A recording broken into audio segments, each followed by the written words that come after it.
আমি এয়ারপোর্টে ছিলাম। আমি যাব ডিব্রুগড়। ডিব্রুগড়ে ফ্লাইটটা ও ডিলেড হয়েছে, সব ফ্লাইট ডিলেড হয়ে গেছে, কারণ আকাশ পরিষ্কার রাখতে হবে। ইউনাইটেড স্টেটস অফ আমেরিকার স্টেট সেক্রেটারি কিন্তু মামুলি ব্যাপার না, এটা as good as home ministry পদ। তিনি নামলেন, পুলিশকে মেসেজ দেওয়া হয়নি, জানাজানি হয়ে যাবে, কারণ এটা জানবে ইন্টারন্যাশনাল ল অনুযায়ী যেই দেশের কনসুল যেই দেশে থাকে, যে অন্য দেশে থাকে, বা কনসাল অফিস বা এম্বাসি, সেই দেশে যদি নিজস্ব বাড়ি হয়, সেটা কিন্তু ওই জমি এবং বাড়িটার মালিক হচ্ছে United states of America. 32-33 Chowringhee road, যেখানে ওদের এখন মানে অফিস আছে, ওটা ওদের নিজেদের বাড়ি। তবে ওদের কনসল অফিসটা এখনো হোচিমিন সরণিতে আছে, একটা উইং ওখানে নিয়ে গেছে। আর অ্যাম্বাসিডর ওখানে ওদের আমেরিকান আর্মি থাকতে পারে, তারা ছিল।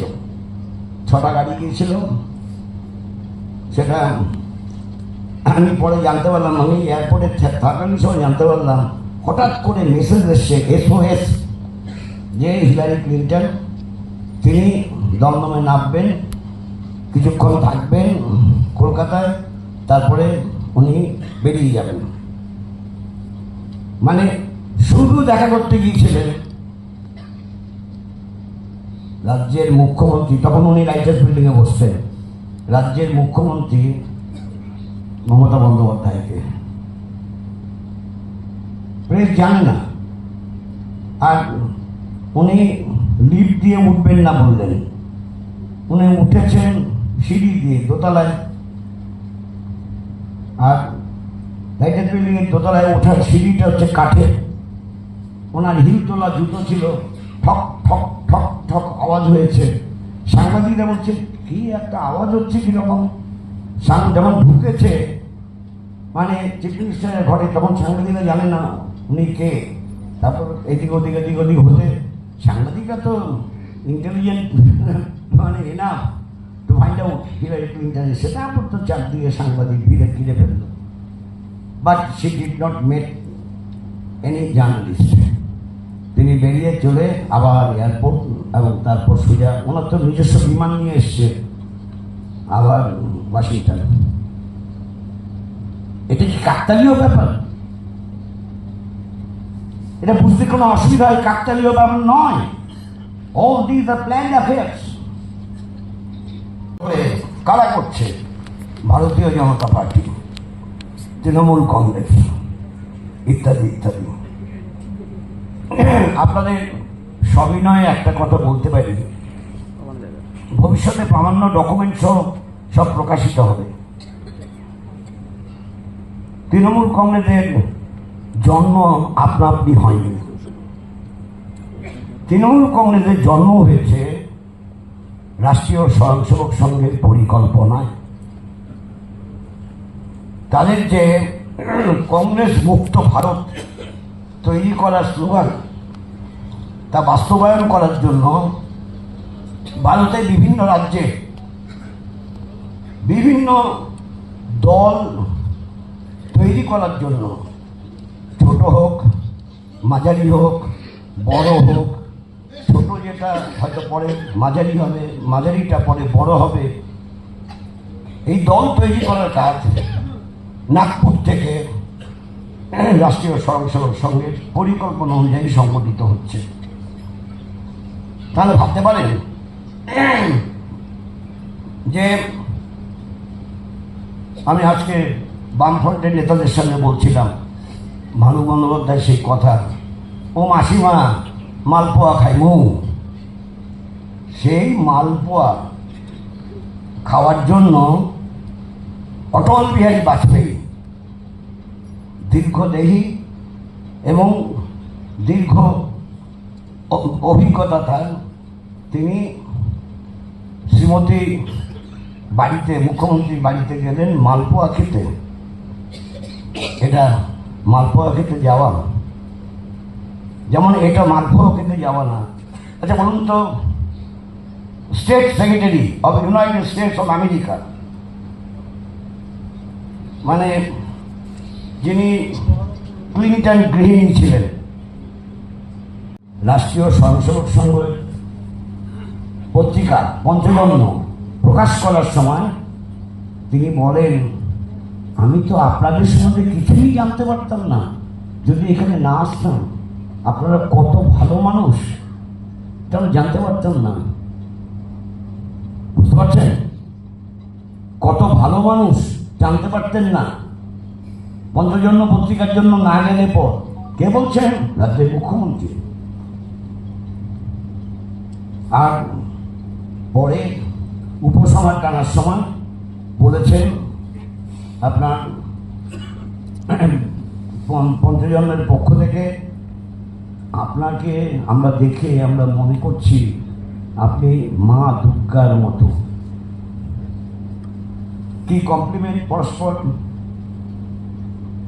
এই ধরনের পরিবেশ পরিস্থিতিতে দাঁড়িয়ে বামপন্থী আন্দোলন, কমিউনিস্ট আন্দোলন তাকে শক্তিশালী করতে কুছ পরোয়া নেই মনোভাব নিয়ে লড়াই সংগ্রাম না করতে পারলে কখনো এই যে সমাজ তৈরি করতে চাইছে, যে সমাজে কলেজের ইউনিয়ন অফিস, ইউনিয়ন ইলেকশন নেই 5-7 বছর, 7 বছর কোনো জায়গায় ইউনিয়ন ইলেকশন নেই, আর সেই ইউনিয়ন অফিস টিএমসির দখলে, আর সেখানে বেলাল্লাপনা এবং নারীদের ওপর নিষ্ঠুর আচরণ, ব্যভিচার এসব চলবে। তাই অনুরোধ করব আমি আপনাদের কাছে, এবং যেহেতু বামপন্থী দলের নেতৃবৃন্দ উপস্থিত আছেন, আপনারা নিজেরা বসুন, আলোচনা করুন, নিজের সংগঠনকে নিয়ে, গণসংগঠন নিয়ে, অন্তত ছাত্র, যুব, মহিলা এই 3 অংশকে নিয়ে এর প্রতিবাদে মুখর হন।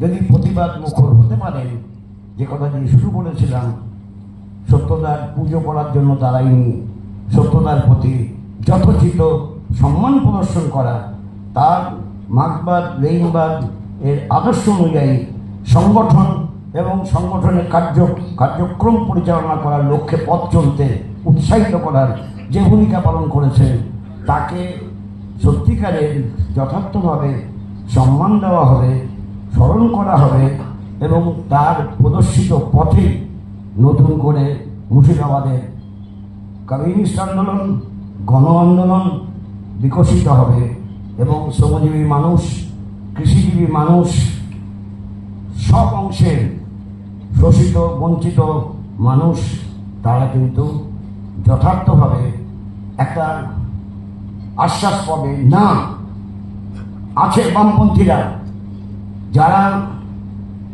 ধর্মনিরপেক্ষতার আদর্শকে সামনে নিয়ে চলে, যারা মানুষকে ধর্মের বিচার করে না, যারা শোষণ বঞ্চনার বিরুদ্ধে লড়াই সংগ্রামে কাঁধে কাঁধ মিলিয়ে লড়াই সংগ্রামে পথ চলতে চায়, তাদের সম্পর্কে বাজে কথা বলতে আসা মানুষেরা, তারা কোনো রকম মানুষের কাছ থেকে লিপ সার্ভিসও পাবে না। এই অবস্থা তৈরি করতে পারলেই সত্যতার এই জন্ম শতবর্ষে তার স্মৃতির প্রতি যথোচিত শ্রদ্ধা প্রদর্শন করা সম্ভবপর হবে। আমি আসুন সেই পথে পথ চলার জন্য এখানে আপনারা যারা উপস্থিত আছেন, তাদের পরিবার পরিজনদের, তাদের কাছে কমরেড সত্যনারায়ণ চন্দ্র নিষ্ঠার সঙ্গে নিজের আখের গুছানোর জন্য নয়, স্বার্থপর জীবনযাপন করার জন্য নয়, কোনো দিকে তাকিয়ে চলা নয়, সম্পত্তি বাড়ানোর জন্য নয়। অর্থ তার জীবনে অনেক কষ্ট গেছে, পরন্ত পরিবার জমিদার পরিবারের হলেও তার জীবন যন্ত্রণা অনেক সহ্য করতে হয়েছে, অনেক কষ্টের মধ্য দিয়ে তিনি পথ চলতে বাধ্য হয়েছেন। কোনো সময় কাকার যে কাপড়ের দোকান, সেই কাপড়ের দোকান বিক্রি করতেও বুঝতে হয়েছে। এইসব মনে রেখে আসুন আমরা শপথ গ্রহণ করি, আমাদের বেঁচে থাকা পর্যন্ত যেটুকু কাজ করতে পারি, এখানে যারা উপস্থিত আছেন সবাই সেই কাজ করব। আর নিজের বাড়ির ছেলে মেয়ে যারা নাকি ছাত্র বা যুব আন্দোলন করতে পারে, তাদের ছাত্র যুব আন্দোলনের জন্য উৎসাহিত করব। এইভাবে যথোচিত শ্রদ্ধা প্রদর্শন, এই কথা বলে আপনাদের সংগ্রামী অভিনন্দন জানিয়ে কমরেড সত্যনারায়ণ চন্দ্রের প্রতি, সত্যদার প্রতি আমার বিনম্র শ্রদ্ধা প্রদর্শন করে তিনি দীর্ঘজীবী তার স্মৃতির প্রতি লাল সালাম জানিয়ে আমার কথা এখানে শেষ করছি।